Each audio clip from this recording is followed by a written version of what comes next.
教具释文第77集。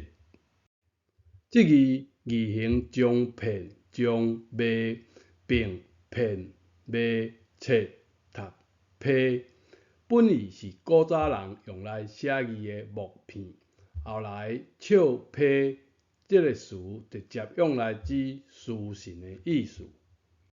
来看这个考古实物，这是乌夫木批王翦的阿兵哥写的家书。现今考古发现上早的批，一开始日期写2月辛巳，西元前223年，2000多年前的一张批，咱即马在讲的批。来看笑批的文献用例，史记题型通笑批，通笑批就是递交书信。汉书讲单尊真后写批，别人写的批拢写甲真好，收到批的主人拢会好好啊收藏起来，毋甘单掉。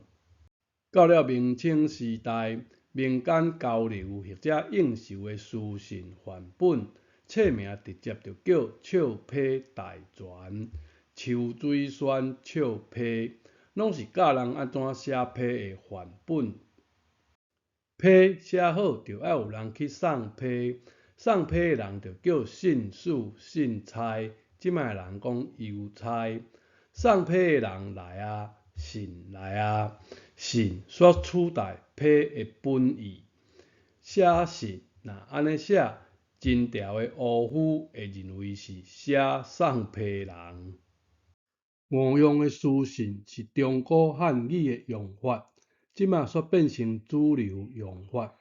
闽南语片卖册的批，上古汉语的讲法，合音合字的讲法，也未消失。咱对教具先生甲这字批找转来，写批写出台语文的文化深度，令这字批读音毋是批。中观比对以后的批复、批示、批准，才是批。若是写批互阿母，写精批就免比对，无需要中观的批准。过来，批是书写用的木片，册是写伫竹简生册。现代人已经无人在用竹简的册，是吧？现代人是读册。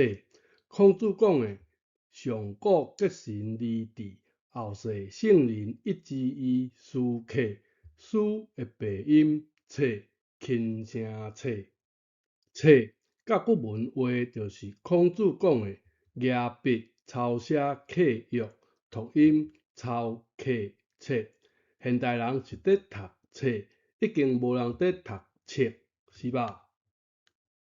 咱做伙来读册，捌字写批，请你批复。